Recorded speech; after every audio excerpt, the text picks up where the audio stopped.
This is Peter, And this is Tom. and you're listening to History Teachers Talking Podcasts.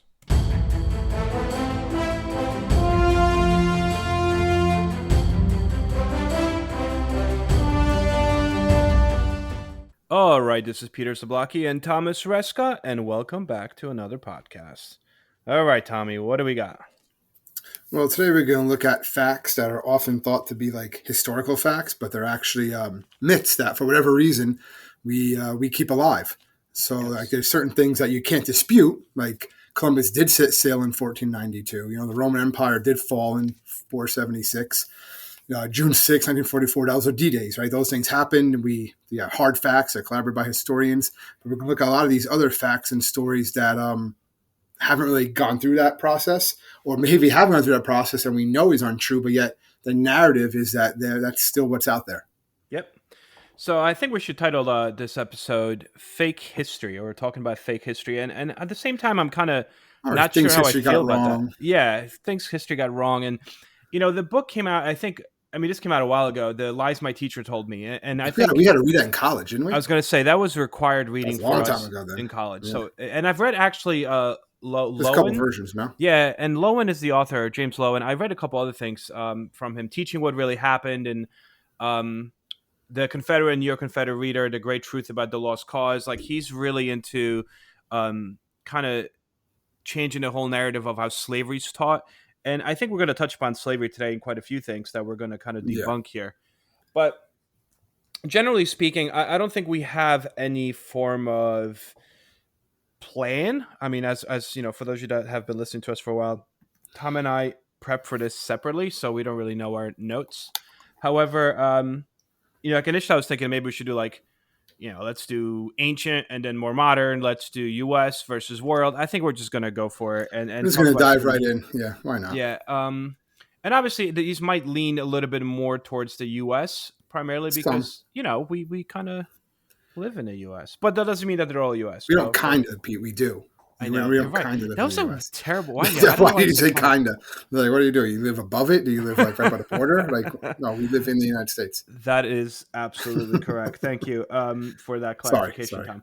No, it's fine. I know you forget sometimes. Sometimes I forget. That's what it is. So dual citizenship people. Hey, at least I have dual citizenship. It's always so cool being bilingual, though. I like it. I love it. But, well, actually, according to the Polish government, I no longer have my Polish citizenship. That's right. You're a spy. Yeah, because my child passport expired, so I had to prove to the Polish government that I was still Polish, even though I literally sound Polish. But we're not going to get into that right now. Anyway, sore spot. That's right. All right, you ready for this? Sure. So I think I was going to, since we're talking about America over here, and again we're going to go all over the place. But you want to start with Christopher Columbus discovering America? I think that's kind of cool. Considering that one is, that was one that used to be taught, and I think the narrative now is that's not obviously not necessarily the case. Well, kids still learn that. Like, my kids still learn that Columbus discovered America. 85% of Americans believe, right? There's I saw that. Yeah, they still, and which is crazy because maybe it's just because we were starting to be history teachers, but like that narrative has been really debunked. Like, yes, there was definitely people that were here before, and that's always an argument too. That's you can't discover something that people were already living on. Well, yes, that's obviously that was the Native Americans, but also that there's proof that there were Europeans here before even Columbus. You want to say he then began that age of exploration and the more what led to more permanent settlements here. Absolutely, yeah. But I think what makes him more significant, because just so we get out of the way, so it is now widely believed that the first European to land in America was a Viking, like Leif Erikson. The Vikings, yeah. Erikson. And sailed from Greenland to Newfoundland in Canada around like 1000 AC. However, I think what brings Columbus and makes him more historically significant, and that's why you still kind of have that narrative of, discover America, is because his 1492 voyage killed off a massive portion of Native American population. And I'm not laughing because he's killing them, but it's unfortunate that we are remembering it for that, and that's basically because he brought disease to the New World. And I mean, what's also weird is that it's taught like in North America like that, but he never set foot in North America. Yes, like he was in the Caribbean. He never absolutely set foot in North America. Yep. That's our first one, I guess, right? Well, He that's did one I not think, like I said, discover people really, I think discover America. a lot of So people are aware of that, but I guess not if 85% of people still believe yeah, that. according to this poll. All right. So what else you got? Oh, you Again, have a whole just bunch of different ones. just all over the place. All right, one that I'm going to go to. Let's go a little world history. One that was probably something that a couple years ago was really big, and that was the idea of the 300 Spartans at Thermopylae. Yes. That these 300 Spartans fought off and they held off the Persian army and everything like that out of the Hot Gates. And that's actually not true. It's semi true. It's one of these things that it's semi true. More or less, there were 300 Spartans, but they were not the only ones that were fighting off the Persians. The Persians did have a massive army. The whole idea of the Persians army outmanned them like 10-1 and stuff like that. That's probably true from everything that I found. But the big thing, myth, is that it was only 300 Spartans that held them off, and that wasn't the case. There were thousands of Greek soldiers from other city-states that were also there, and the 300 Spartans were really just there as the bodyguards to the king, right, Leonidas, which I like how the story goes, because there was a festival going on, so they were not allowed to totally go to war, send all the soldiers like they wanted to. But yeah, so they were there, but they did not hold off the Persians by themselves. There was thousands of other Greeks also there at the Hot Gates, and the 300 Spartans did wind up dying. Not every single one; some did survive. Um, but yeah, that kind of like debunks the whole idea of that movie, right? With 300 and they're fighting off the Persians by themselves and everything. And what I also saw is that a lot of, and you go to Greece today, there's a lot of, you can take these tours and they'll take you to the Hot Gates, but it's not the actual Hot Gates because the actual Hot Gates today are underwater, Hmm. like rising sea levels and stuff like that. So it's like a tourist trap. I thought that was kind of interesting. So if you're ever going to go there, be like, oh, I'm going to go visit the spot where Leonidas fought off the Persians. He didn't do it by himself or just as 300 Spartans. Plus, unless you're wearing scuba gear, you're not going to it. Did you see the one about Spartans? That's also incorrect. There is this myth, I guess, and I don't know if it's we call these myths, but these are or have been This, traditionally yeah, taught in schools. yeah, yeah. Um, so Spartans, there is this, I guess, myth that they used to throw their sick newborns off cliffs because they weren't worthy. Like if it was a sick newborn, it's not strong enough to be a Spartan. And they actually said, historians said that there was this one particular area near this cliff, alleged cliff, that showed all these bodies of children. But that's actually incorrect. They did not. And they actually tried to heal their children. They didn't throw them off because they were sickly and kill them. And actually, that cliff, they went back and they found out most of the people that were there were like anywhere between 18 to 35 years old. So it was not like a baby thing. It was more like people that died, they would throw them off this cliff, which is kind of a little odd That's kind of nonetheless. like a burial for them. Another one that, I mean, it's if since we're like kind of world history, there's quite a few that deal with world history. One is that Cleopatra wasn't actually Egyptian. So I did a see lot of that one. people think, yeah, a lot of people think that she was Egyptian, and obviously you have the famous movie, and that's also very unfortunate. I feel like a lot of the things that I was doing research for this, these myths exist. They exist because of Hollywood. Unfortunately, a lot of A it, lot of them, yeah. right, exists Well, even because when of we talked Hollywood. about the Alamo, when we Yep. did our Alamo podcast, a lot of that with Davy Crockett, all that was from that John Wayne movie. Yep. So anyway, Cleopatra's family origins actually date back to Alexander the Great, believe it or not. Her whole family was born in Alexandria, the famous Greek city. So, and the whole family actually refused to acknowledge any form of ties to Egypt nor speak Egyptian. She was the first one of her family to choose to learn Egyptian. That changes up the narrative a little bit. All right. What else you See, got? there were some problems. Well, I'll stick. I'll give one more world history one. I thought this one was good too. We always think about the gladiators, right? The Roman Colosseum, the Yep. gladiators, they fight to the death, and they were all slaves. That actually wasn't true. That actually a lot of them were actually a lot more forced, to entertain the masses and stuff like that. But a lot of them were also went to these gladiator schools because they wanted wealth, they wanted fame, they wanted glory, basically. And that most fights didn't actually end in a death at all. It was all about just dominating your opponent. And you could become famous, make a lot of money. If you just kind of were a good warrior, you would fight if you could knock their weapons out and be able to kill them. Then that was a big deal. And very few fights actually ended were fights to the death. That was like later on, and that Yep. was something too that would happen. I'm not saying they wouldn't die from their injuries. That could happen too, but they didn't always fight to the death. It was just about beating your opponent. Once they were beaten, that's it. It was over. And a lot of them were not slaves. It wasn't everyone there was not slaves. They were free men who went in there to make money. It was their choice. That's Hmm. freedom, right? I'm going to go fight with swords and Imagine that. see, test myself. Although I have to watch Gladiator again, I haven't seen it in a very long time, and it is an amazing movie. Which I think it got Best Picture. I know Russell Crowe got Best I Actor think for that it movie. won Best Picture. Yeah, Yeah, I gotta watch that movie again. Talk about slaves. Did you see that idea that Hebrew slaves didn't actually build the Egyptian pyramids, which is I often did. believed? This stems a lot from Hollywood. A lot of biblical movies. Archaeologists believe that the pyramids were actually there before that, and also they now believe that it was like a very specific privileged working class that was chosen and devoted to the building of these Pyramids are basically fortifications. tombs. They were tombs for the pharaohs, right? Yep. The pyramids. So yeah, that's what these historians are arguing anyway, saying no, they're not going to make slaves do this. It's going to be a specialized working class that's going to put this Yeah. together. Catherine I'm the sure, Great. but the Hebrew slaves were definitely doing other things. Well, Or they yeah. might not have been building the pyramids at this time. Because man, we got to remember too, the pyramids were not built all throughout Egypt's history. It's just a small portion of Egyptian history where the pyramids, as we know them, were being built. Yep.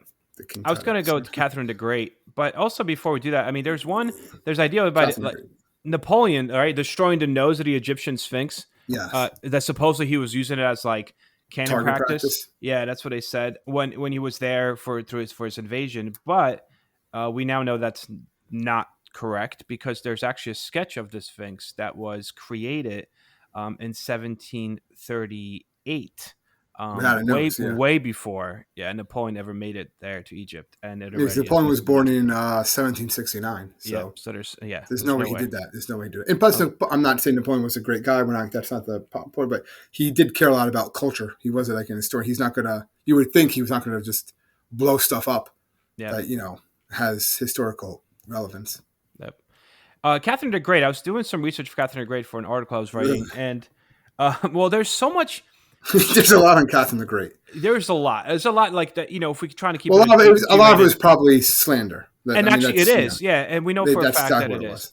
Yeah, I mean, she was, she liked to have a lot of, we're gonna call it boyfriends, to keep it G-rated, but she was known to kind of really, go around town. However, because of that, to discredit her, they made up a lot of different rumors as to how she died. One of them was actually that she was crushed while having sex with a horse, which is, again, we're not going to get into details of that. The other one was that she was so big that she was trying to go to the bathroom and the toilet like basically broke under her and it killed her because it like cut her artery.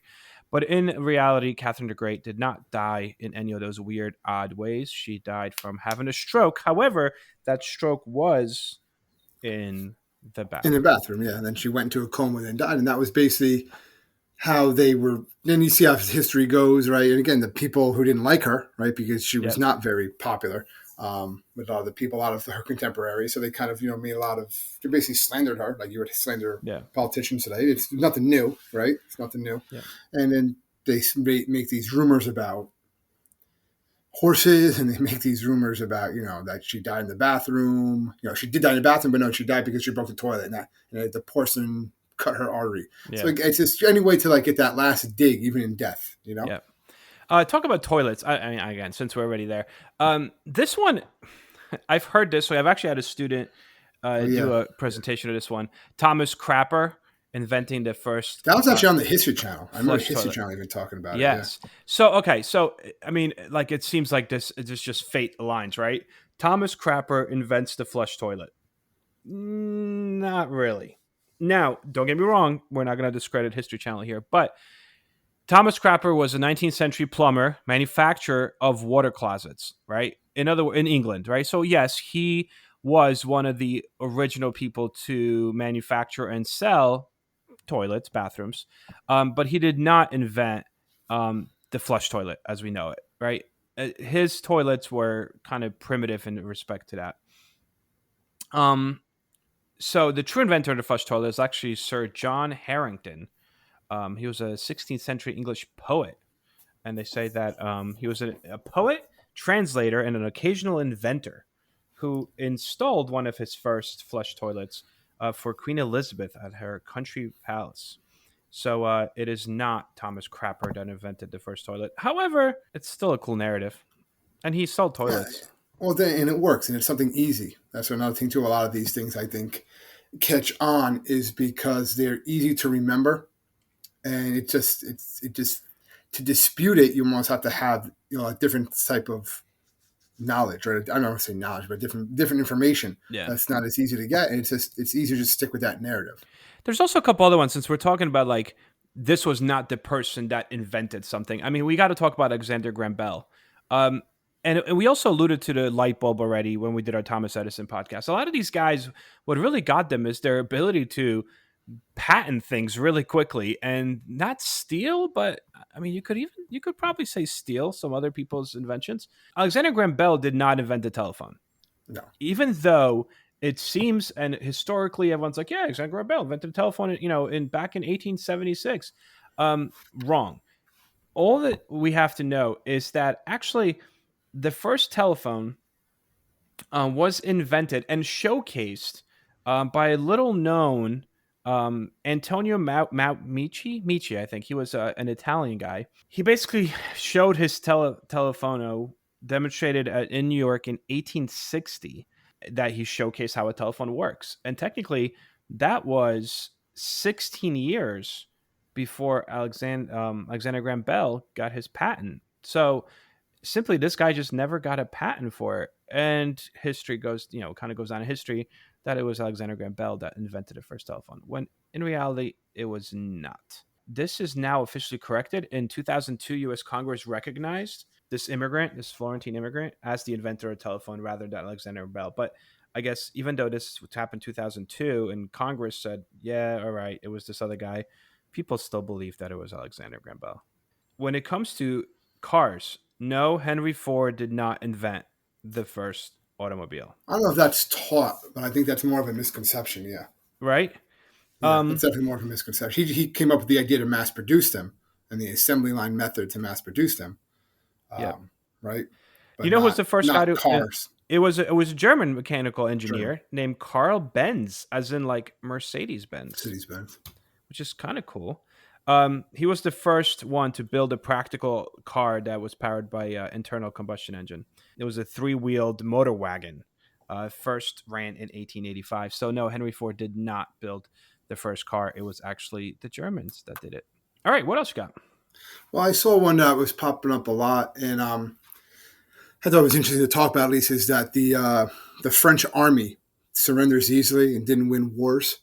Mm-hmm. I'm sure you saw that, and like I guess that's more of a modern one that you hear a lot because of what happened in World War One, which they didn't surrender, but they were close, right? In World War Two, obviously, when Germany takes them over, so a lot of times that gets like mocked in the fact. I remember watching a movie once. What's that movie? The one with Mel Gibson when he was in Uh, Vietnam.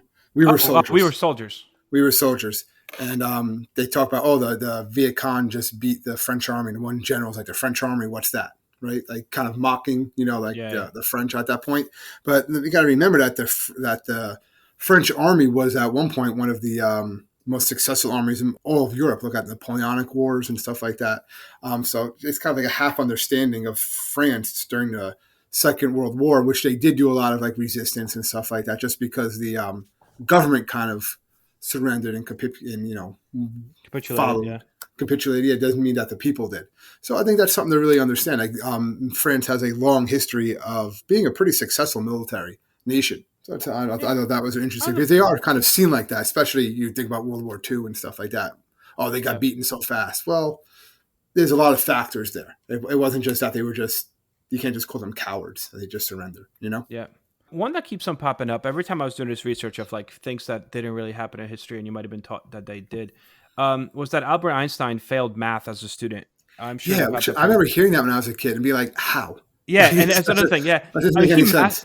he literally mastered differential and integral calculus when he was 14 years old. Like, come on. Yeah, there's no way he failed math. Yeah. So basically, what happened is this stems actually because he flunked the entrance exam to Zurich's Polytechnic School. The problem is that he applied to Zurich's Polytechnic School, which was a university, when he was a sophomore in high school. He was like 14, 15 when he applied there. And the reason he flunked is because the test was in French, which was not his main language. He didn't know the language that well. he scored nearly perfect on his math exam. He failed the botany, zoology, and language requirements. Yeah. And that's a lot of people, you see these memes of like, Einstein failed math as a kid, like anything's possible. No, actually, Einstein was a genius. Like, Yeah, I think they just said that to make people who failed math like feel better about yeah, themselves. I mean, I failed a lot of math tests. Oh yeah, yeah, exactly. That was one of them. I remember seeing it. I remember my teacher be like, Einstein failed algebra, didn't do great in algebra either. I'm like, no, what? Like that doesn't make Yeah, any no. sense to me. Yeah, it does I'm makes like, no sense to me either. I just never like clicked to me. I was like, no, this guy, he's an evil MC squared. He definitely didn't fail And you're like, I want to this. believe that. I want to believe that. That's Well, probably why it catches on. People want to believe it. since we're in a science realm, Newton did not come up with his law of gravitation after being hit with an apple. That never happened. However, we do know, because he wrote about this epiphany about gravity, and obviously gravity, the whole thought of gravity is again re-examined by Einstein, centuries later. But Newton was kind of hanging out in his garden, and apples fell in front of him, and he was like, like, is it the apple that it gravitates, like goes, attracts the ground, or the ground pulls the apple? And so he didn't get hit in the head. However, there was some apples involved, falling from trees, that kind of made him question the law of gravity. Yeah, I think with a lot of these is some truth there, some historical fact there, and then over the years, like that game of telephone, things has kind of changed and where it fits better. That's what happens. I think a great example of that is Paul Revere. Yes, let's do Right. that. This is kind of the one that kind of like spurred on this idea for this podcast, right? The whole idea that Paul Revere rode his horse, right, and he warned the townsfolk to arm themselves was really just because of Longfellow's poem that comes out. Yeah, in 1800s, What in years 1800s, much later. on, right? Like, listen, children, come here as I tell you the story of the midnight ride of Paul Revere, and he goes on and stuff like that. But it was Paul Revere and actually two others, right? William Dawes and Samuel Prescott, that rode, and they were riding to warn John Hancock and Samuel Adams, right? Yep. Of what was going on. All of them got stopped by British soldiers. Paul Revere was actually Which detained. actually they called regulars. They didn't say Brit. They never Yeah, called them British. They called them yeah, regulars. So regulars. even They if didn't he call them was redcoats. screaming, Yeah, he would have been like, regulars are coming, but he wasn't yeah. screaming. Yeah, exactly. Yeah, he wasn't screaming. No, because he's screaming, they're going to hear him. Like, too, Exactly. like he was not trying to warn the townspeople, and they're going to flick on their lights, well, not flick on lights, light their candles, and then run Flick on their outside. lights. Yeah, run outside with their guns. That Yeah. wasn't really what was going on. It was basically he was going to go tell Sam Adams and John Hancock, and then they were going to go and like alert the upper people. But Revere actually gets detained. He gets detained for a while. The other two, Dawes and Prescott, actually escape, and they're the ones that actually tell Adams and Hancock. Yeah, So yeah, no. Paul Revere did He do it, but fails. he didn't go as far. He He didn't go as fails. far. He maybe did like 12 miles. The other one did over 40, I think, Yeah, or he something got like caught. that. He got caught He got fairly caught, quickly. but his name is the one that becomes, synonymous because of the poem. So it did. It's Yeah. just because of some other thing that's said, and then it kind of catches on, and then that's just accepted as fact, and it makes for a good story. But again, that's just like, it's just the beginning of it. It's not necessarily what actually took place. It's not necessarily the true history, but it makes for a good story. So It hey. makes for a good story. I mean, think of like Salem witch trials, right? I mean, Yeah, but that was another big one. there's so many. This one pops up all the time when you think about it. So that when it comes to Salem witch trials, a lot of people think that witches were burnt on the stake. That is incorrect, right? We know for a fact Well, that incorrect in the Americas. in America, that's where I was going at. So, and the reason people believe this is because in England they were. So the assumption was that that's the same thing that happened here, but that is actually incorrect. In the United States, they were hung. Yeah. There's also some evidence. Some people believe that not only that potentially these witches saw something because they were eating. Did you read this one? It dealt something with like drugs. Like could be in mushrooms or stuff like Yeah, it that, was right? some kind of mushrooms, but then Yeah. like that's also debunked, and they're like, yeah, that didn't actually happen. Most of this was essentially like old money versus new money. There was a lot of jealousy, and the particular girls that were singled out because they were. It was like a social class war. That's really what it was. It had nothing to do with like your Blair Witch Project. There's no real witches in that perspective. Spanish flu. This one's cool. I think we talked I about this don't want a to say little bit. Spanish flu is cool, Pete. Yeah, you're right. Dang it. I gotta get better You with gotta like be translation. careful with how you're like interesting or Yeah, yeah. thought That's provoking. that's what I mean. Yeah, Let's not obviously. say cool. Yeah, yeah, So far, obviously. you're laughed at genocide, and This you're is like laughing at stuff coming out people wrong. getting sick. And We're clearly gonna that get is emails. not my intent. No, not at all. Not at all. So Spanish flu, cool in a sense. Well, this fact is cool. And I think we might have touched upon this a little bit when we talk about World War One. Stop it, because it's a cool fact. It's not cool because 50 million people died. We know that for a fact. That's like 34 million more than the total of all World War One deaths. And a lot of time, because it's happening like at the same time, people believe that it's like together, but that's clearly not the case. Anyway, there's a belief that it's right in the name that the epidemic comes from Spain. That is actually incorrect. The reason for it is because, first of all, the Spanish flu originates in Kansas. And that's what they believe, yeah. Yeah, in the United States. Or one of the Why am I big chuckling? outbreaks. Oh, well, yes, it outbreaks here. However, because the morale already in all these allied countries, and as well as even the Central Powers, the Germans and the Austro-Hungarians, this is like ravaging and destroying and killing people by the millions. Well, because And of the poor conditions, like you said, yeah, after the yeah. war. And they don't want, but this is still happening like towards the end of the war. The war is still kind of happening here. So Yeah. they don't want to demoralize any of their soldiers any more than they already are. So nobody reports on this. Well, Spain is a neutral country during World War One. They're not allied. They don't have any wars fight that they're really fighting. There's no troops they have to worry about their morale. So Spain is the only one that starts to really actually write about this and report this in the Yeah. newspapers. And the Spanish king did contract it And then too. the Spanish king contracts this, absolutely. And so So we're that's kind what of, also kind of like made, oh, this is the Spanish flu now. yeah, Because, it comes from it Spain, was but no, that was Kansas. So, I mean, I thought that was kind of I don't want to say cool, interesting fact. thought provoking. There you go. Thought Same thing. provoking. Da da da da. I mean, just a couple little ones like Vikings helmets. They didn't have horns. That's Like, not a little one. That when I read that, and I remember hearing that, I knew that before, but that was a little upsetting for me. If you think of a Viking, you think of the horns. And the fact that they didn't actually wear horns. If anything, most of the time they said they probably wore nothing in the battle on their heads, and then maybe just some like leather caps and stuff like that. That didn't really happen until, or the idea of the horns didn't really come into place until like the 1800s, when a lot of the pictures, people drawing them, drew the helmets, and of course the operas, the European operas that come out, you would have them with the helmets on, with the horns, and then that became kind of synonymous. But you think of like Viking culture today, yeah, they have the horns. I mean, that's what it is. Like you call it a Viking horn, right? That's what it is. You yeah, always see that. You think of the Minnesota Vikings, they have the helmets, and even if you Google pictures of Thor, right? Not the yeah. Marvel guy, but the actual, like he's got a helmet like that on a lot of times with the horn. And So that's incorrect. That comes from that's artwork from 1800s and a lot of German operas. yes, Yeah. This one I never even heard before, but like I found why it's debunked, but I never even heard of it in the first place. That Julius Caesar was born by C-section, which is why it's called a C-section. I never really heard yeah. this before, but actually that's obviously incorrect. He was born by natural birth, which was very common at the time. But C-section comes from Lex Caesara, which means law of Caesar. And basically, this is because there was a law that was dictated by Caesar, law of Caesar, that a baby could be cut out from the womb of the mother if she died during childbirth, which is where we get Lex Caesara, which is, C-section. Again, I never knew that this was thought to be coming from Caesar, but now we know that I it remember wasn't. people said, yeah, because it was supposed to be like a legend or something that supposed like the prophets, right? That like that there would be a ruler of Rome, but he would not be born of woman. Yep, So yep, that's what yep. he said. Caesar wasn't born; he was cut out. He wasn't actually born. So, but yeah, he wasn't. But that was like the kind of just like that narrative that went along with the mythology of Caesar, Yeah. Julius Caesar. Slavery was not just confined to the South.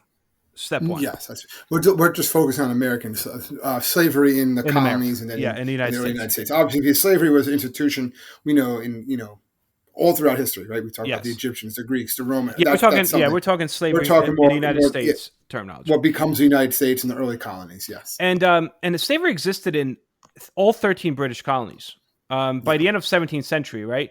So like through 1600s, slavery was everywhere. And quite frankly, one of the first states that I saw that actually kind of made slavery legal was in Massachusetts. Like there was slavery as far north as there was south, and this was not necessarily a southern thing. Slavery did not end, for example, in New York City until 1827. yeah. You might have seen it less and less. We'll give it Yeah. that. But in fact, it really the reason. Well, one of the reasons why it starts to die out, I guess you can say, in the North is because of industry. Right? It just Yes. wasn't the lifestyle. Just it didn't. It just wasn't needed, I guess, Yep. as much is what a lot Yep. of the research says. So a lot Yep. of people didn't need it, so it kind of went away. And then yes, when certain books come out, right, up on Tom's Cabin, things like that, and Yep. then some people from the north, especially the higher up, start to read this and become more of an idea and more of the Enlightenment. We start really looking at the Enlightenment thinkers truly what they're saying, if they really truly believe that, how can we have slavery, right? If you Yep. truly believe all men are created equal, how can you even have this? And that leads up to a whole other discussion, whole other thing. But yeah, it was still around. Yeah, Also, slaves, because of the Fugitive Slave Act, slaves were brought in yeah. to the North, with their Southern owners, all the way up to the Civil War. I mean, this went all the way up. Another myth is Lincoln frees the slaves. I don't know if that's not incorrect. That's not really a myth. I think it's just Well, a it's the whole idea of the Emancipation yeah, Proclamation. it's just like a simplistic way of saying it. Like Lincoln does Yeah, not free the slaves. no, and the Emancipation Proclamation does not free the slaves because you actually read the document. What it basically says is that all slaves that are in the areas of rebellion are now free. Well, Lincoln actually has no control over those states in rebellion because those are the Confederate states. So he can declare them free, but he can't actually do anything about it. The southern states are not just going to say, "Oh, well, Lincoln said it, so now we have to go along with it." It was basically more of a military idea, a military strategy to do that because it changes the outcome of the war. It changes the moral compass of the war. Yep. Now this war is about ending slavery in the United States, and that's going to keep Britain out of the war. Lincoln kind of plants the seeds for eventual abolition of slavery, but he's not the guy that abolishes slavery.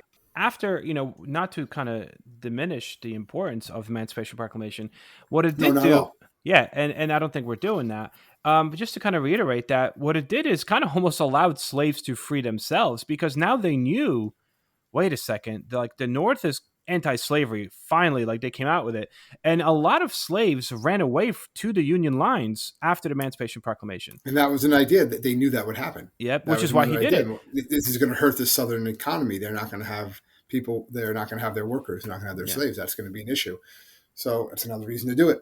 yeah. They said about You know, 500,000 to 700,000 runaway slaves escaped the Northern lines following the Emancipation Proclamation. So it's almost like he opened that door for them. What else? Well, this one's kind of civil rights because it's much later, but Rosa Parks was not sitting in a white only section on the bus. She was actually, so this is December, right, in 1955, Montgomery, Alabama. She was actually sitting in the first row of the middle section for African Americans. So you had the white section in front of the bus. Then there was yeah. like that middle couple rows, which are already considered, and I quote, colored section, and then the back of the bus was completely for African Americans. She sat in the first row of the middle section, and the way that worked is if the beginning or the front of the bus ever gets filled, people that are in this like middle ground section How to get up and move. have to Yeah. give up and move.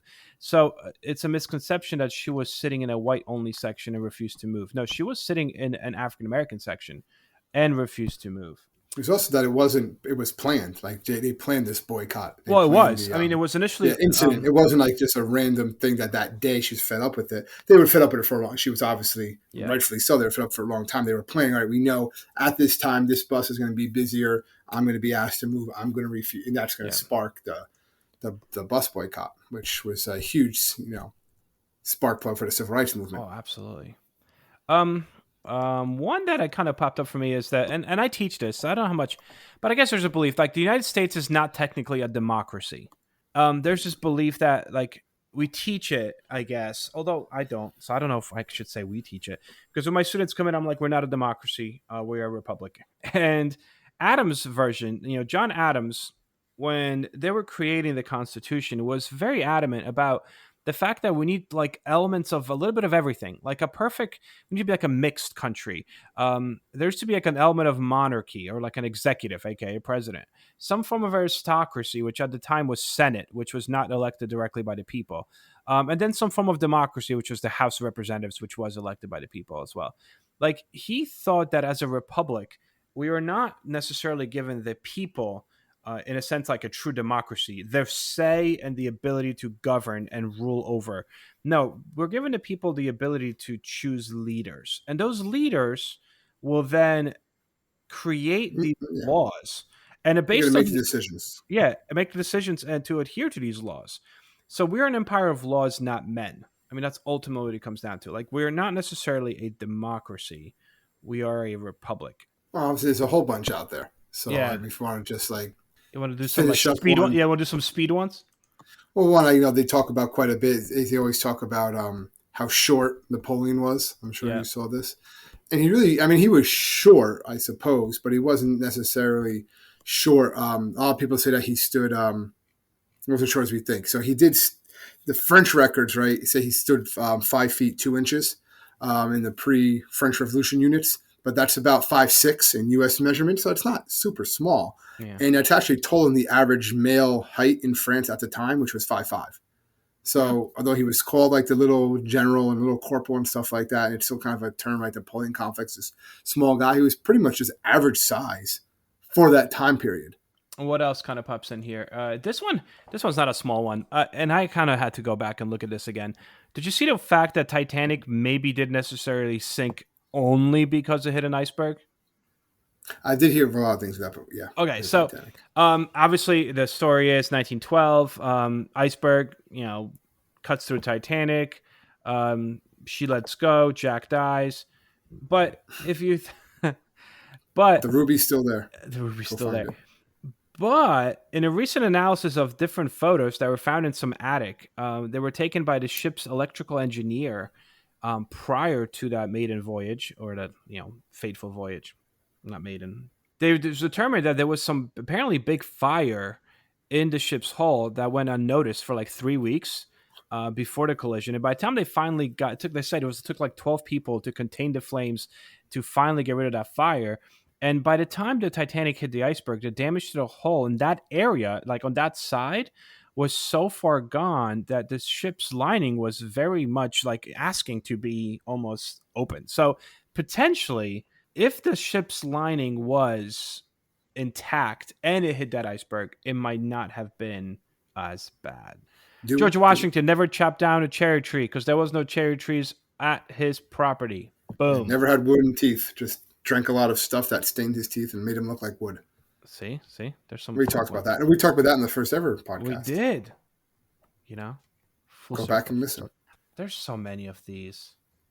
Yeah, like the one. I just remember this one because we recently went to that medieval times place. But in the Middle Ages, they said that people didn't use culture. They had to eat. They ate with their bare hands all the time. The big turkey leg, just ripping off the meat. And that probably wasn't the case. That forks were actually around in the 11th century, and we could easy to assume knives and spoons are also everyday utensils that people in the Middle Ages did use. Utensils and stuff like that. So that kind of debunks that whole myth. Yeah, myth. I guess this is a good start. This could hopefully, you guys listening to this, you heard a couple things that you did not know. Exactly. So it kind of sparks on your interest to go and find others. Let us know which ones you find. Yeah, I mean, there's so many. Absolutely. Did you notice that when I was looking at this, especially in today's history, conversation climate, I felt a lot of things I was finding were geared kind of very politically skewed. I don't There know was a about lot of that. That's why I was looking at ones that were more kind of proven one or the other, not how they could be looked at in a lot of different aspects, which is true. And that's something important to look at in history. But we were looking more like almost like pop culture type of things, like Cleopatra and stuff like that. Because it was kind of hard to and you could definitely read within it, depending on, which, like if you take the Atlantic tries to kind of stay center line, between going like left or right. But there's always some kind of objective. You try to be objective, but it's becomes subjective, and it was kind of hard. It's human nature. So I was trying to like kind of stay in the middle to the best of my ability. There was one about inventing baseball, but I don't know anything about baseball, so I didn't want to go there. I figured that would be like your thing. It is debate whether Doubleday invented baseball. Invented or not. Well, I guess that concludes our podcast on some fake history. Again, hope you guys enjoyed it. And if you ever need anything, you could always contact us at www.historyteacherstalkingpodcast.com. Until next week, guys, enjoy. Stay safe, everybody.